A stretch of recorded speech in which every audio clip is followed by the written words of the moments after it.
Good morning, Dr. Sharmin. We are here to present about impact of diesel subsidy removal by the government. Here are my team members.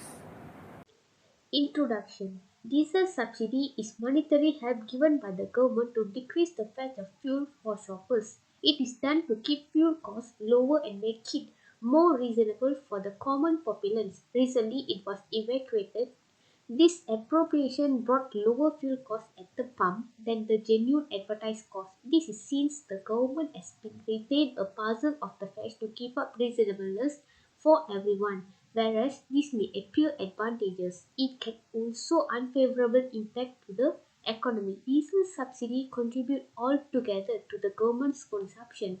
This strains the monetary well-being of nation and it limits the capability to address other sequence needs or contribute appropriately in other divisions. Diesel subsidy is the preparation of finishing government budgetary help for fuel, causing cost to the showcase level.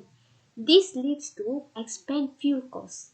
Background. The removal of subsidy on diesel and petrol in Malaysia has been a topic of discussion since the 2004 Tun Abdullah Ahmad Badawi administration. However, no Prime Minister made the hard decision to remove these subsidies. In 2014, Dato Sri Najib Razak implemented a managed flow system for petrol and diesel, which led to the lower subsidy bill in 2018. However, this system did not address leakages in the sales and smuggling of petrol and diesel, with jetties still being used for smuggling. The managed blue system was removed in 2018 under the Pakatan Harapan rule, but the government was ousted in February 2020. Since then, the average price was 195 petrol and diesel has been raised with the subsidy average ranging from 1.30 ringgit to 1.35 ringgit per litre. However, the Budi Madani program provides monthly assistance to selected vehicle owners and business to offset the impact of higher pump prices. Under the diesel distribution scheme, fishermen can obtain diesel at 1.65 ringgit per litre. School transport operators and 9 other sectors can benefit from subsidized diesel at 1.88 ringgit per litre, while the logistics sector, including 23 types of vehicle transportation goods qualities for subsidized diesel at 2.15 ringgit per litre. Objective. There are two objectives in this report. First, to highlight the concept of diesel subsidy and its purpose of keeping fuel costs higher for the consumer. Second, to investigate the type of subsidy given to the consumers and their living costs on the government's decision. Next slide is theory. Diesel subsidies lower fuel costs to support the economy and living standards. Removing these subsidies can greatly impact society and governance. Today, I'm going to talk about the theory to explore the effect of ending diesel subsidies on government. Number one is political economy. Political economy theory explores how economic system and political institutions interact, particularly how public policies like subsidies affect resources distribution and power dynamics. Using this theory, we can examine the diverse effect of removing diesel subsidies on government revenue, spending, political stability, and market dynamics. Number two is interest group and lobbying. Interest groups shape public policy on diesel subsidies. Transportation companies reliant on diesel oppose removing subsidies to avoid higher costs. Environmental groups support removing them to promote cleaner energy. The government must balance these competing interests and manage lobbyists to make decisions for the public good. Next slide is number third. Government revenue and expenditure. Removing diesel subsidies can reduce government expenditure, freeing funds for healthcare, education, and infrastructure. However, higher diesel prices could raise costs for goods and services, disproportionately affecting lower income households and small businesses. To mitigate this, increased spending on social welfare programs may be necessary. which could offset some budgetary savings. Next one is public perception and political stability. The success of subsidy removal hinges on public perception and political stability. Significantly, diesel price hikes can trigger protests and erode trust in the government. Clear communication of the reason for subsidy removal and targeted financial aid for affected groups are essential to maintain stability. Balancing economic efficiency with public concern is crucial to prevent social unrest. Next slide is economic efficiency and market dynamic. Removing diesel subsidies also can boost market efficiency and innovation by reducing government price control, possibly leading to better alternative to diesel. However, it might raise costs for businesses and consumers in the short term. The government should address these challenges and support those most affected during the transition. Last one is distributional effect and equity. Removing diesel subsidies also can hit lower income households hard because they spend more of their income on fuel. Policymakers need to think about how this affect different income groups and find ways to help those who are the most impacted. This could involve giving direct financial aid, supporting other energy options, or improving public transportation to ease the burden. Hi, I'm Ayman, and I'll be doing the consensus analysis. For the first slide, we're looking at the comparison of cost of diesel consumption before the diesel subsidy removal and after the diesel subsidy removal. 80% of the consensus spent 100 to 300 ringgit for diesel compared to only 10% after the diesel subsidy removal. The most interesting part of this is the increment to 50% and 30% of those spending 300 to 1,000 ringgit compared to only 10% each before the diesel subsidy removal. Interestingly enough, there's also a 10% of the consensus spending more than 1,000 after the diesel subsidy removal. We can see this trend as a way out of fear that the diesel prices might hike up again, might increase again. So they want to fuel as much as possible. The direct consequence of the subsidy removal is, of course, increase in cost of living due to the general increase in prices for goods and services. This is due to the fact that the business owners usually use diesel fuel vehicles in order to offset the fuel increase. They put it on to increase the prices of the products.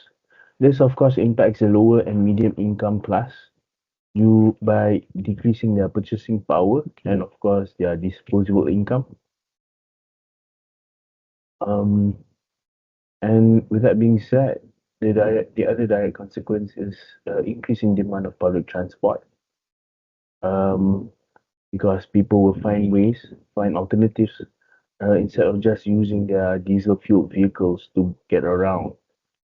Um, a positive, I guess, the consequence is by discouraging smuggling and the siphoning out of national resources out of the country through black markets. This, of course, um, is a net positive for tax-paying citizens of the country, ensuring that this act is no longer around, so that the country does not waste money and resources for the benefit of other people. The general thoughts on subsidy removal, 70% is generally positive. 70% of them believe this is the right way to reduce leakage and wastage of diesel. And 80% of the consensus believe that the Budi Madani program, which is a targeted subsidy scheme, is a more impactful, more effective, and a useful way to help those who in need of it. The Budi Madani program, as mentioned, empowers those who need it by targeted subsidy rather than just helping those who can afford the fuel. Assumptions and breaks for businesses to protect interests, but also creating a task force to ensure inflation is under control and that these business owners, do not take advantage of the people by increasing essential items exorbitantly. Changes to status quo. This can also help to innovation of electric vehicles as promoted by the government today. The long-term effect is, of course, decreasing government debt, thus helping redirecting the resources to help other parts of the country, indirectly, such as the public healthcare system. This is how they can benefit the people by the diesel subsidy removal. Consensus on who stand to benefit more. Generally, people believe the government would benefit more from the decision.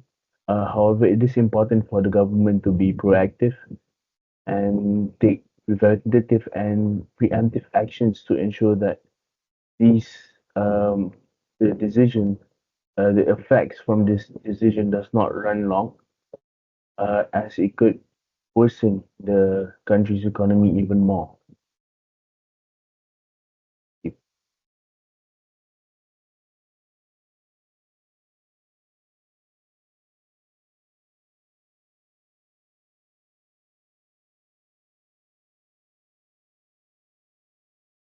As we all know, the removal of diesel subsidies in Malaysia represent a major economic policy shift with widespread impacts. Economically, it triggers cost-push inflation as diesel prices rise, increasing transportation and production costs and leading to higher prices for goods and services. This breakdown of purchasing power unbalance affects low-income households, amplifying poverty and inequality, while the government benefits from reduced budget deficits and can redirect funds to critical areas like healthcare and infrastructure. These benefits come with short-term challenges. Increased costs for businesses, especially small and medium enterprises and sectors like agriculture and fisheries, may lead to reduced profitability, closures, and job losses. Socially, higher living costs can lead to protests and strikes among affected groups, demanding effective mitigation measures such as targeted subsidies and social safety nets to maintain stability and public trust. To manage these effects, the government must strategically support vulnerable sectors and invest in alternative energy sources to transition smoothly to a less subsidy-dependent economy to ensure long-term benefits without worsening social inequalities. For the discussion related to the consumers and publics, there are several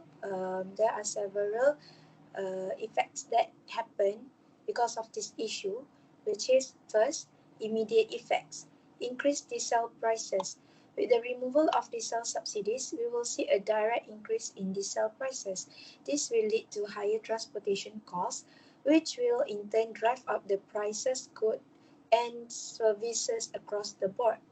Secondly, cost of living. Families, especially those from poorer and middle income brackets, who spend a significant portion of their income on fuel, will experience financial strain. This could result in reduced disposable income and increased financial stress. For the behavioral changes, it will affect for the fuel efficiency.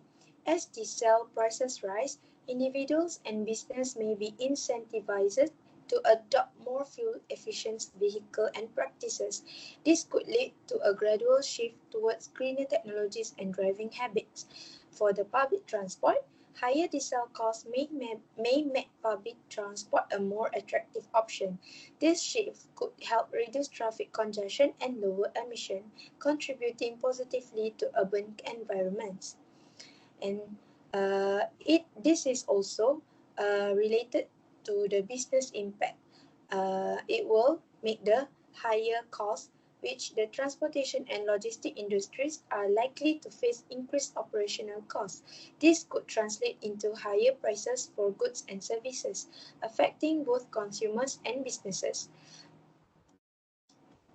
It will also affect the innovation. In response to rising costs, businesses may seek innovative solutions such as improving fuel efficiency, exploring alternative energy sources, or adjusting supply chains to remain competitive. For the long-term benefits, it will help in sustainability. While the short-term effects may be challenging, there are long-term benefits to consider. Innovation in fuel efficiency and the adoption of alternative energy sources can reduce our dependency on diesel. This shift not only lowers costs in the long run but also enhances business resilience and supports environmental sustainability.